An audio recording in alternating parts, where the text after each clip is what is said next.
peringatan pertempuran 5 hari di Semarang yang digelar di kawasan Monumen Tugu Muda. Pada Selasa 14 Oktober diisi dengan aksi teatrikal yang menggambarkan pertempuran warga Semarang melawan penjajah Jepang pada tanggal 14 hingga 18 Oktober 1945. Peringatan tersebut digelar tidak hanya untuk mengenang sejarah kota Semarang, tetapi juga diharapkan dapat menanamkan nilai kebersamaan, gotong royong, dan cinta tanah air. Peringatan pertempuran 5 hari di Semarang kembali digelar di kawasan Monumen Tugu Muda, Kota Semarang, Jawa Tengah pada Selasa malam 14 Oktober. Di tahun-tahun sebelumnya, peringatan ini diisi dengan upacara dan aksi teatrikal yang menggambarkan pertempuran warga Semarang melawan penjajahan Jepang selama 5 hari mulai 14 sampai 18 Oktober 1945. Pada peringatan tahun ini, aksi teatrikal dipadukan dengan musik orkestra.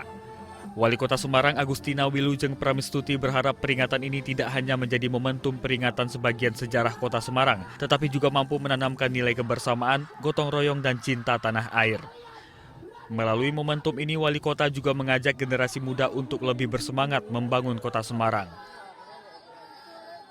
Jadi pertempuran 5 hari di Semarang ini akan menjadi ritual tahunan yang mengingatkan betapa proses untuk memaknai, mengambil, dan kemudian mengisi kemerdekaan ini sangat berat. Maka kita sebagai generasi penerus harus lebih serius dalam membangun Kota Semarang. Menariknya karena saya sendiri kan baru pertama lihat langsung di sini kan, jadi ya senang banget sih karena mungkin di sini kan langsung lihat secara nyata gitu, nggak di sosial media. Pertempuran 5 hari di Kota Semarang yang terjadi 80 tahun silam dipicu tentara Jepang yang sudah kalah perang namun menolak menyerahkan senjata, serta terbunuhnya Dr. Karyadi oleh tentara Jepang.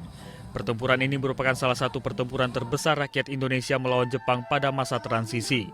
Dari Kota Semarang, Jawa Tengah, Suryo Wicaksono, Kantor Berita Antara mewartakan.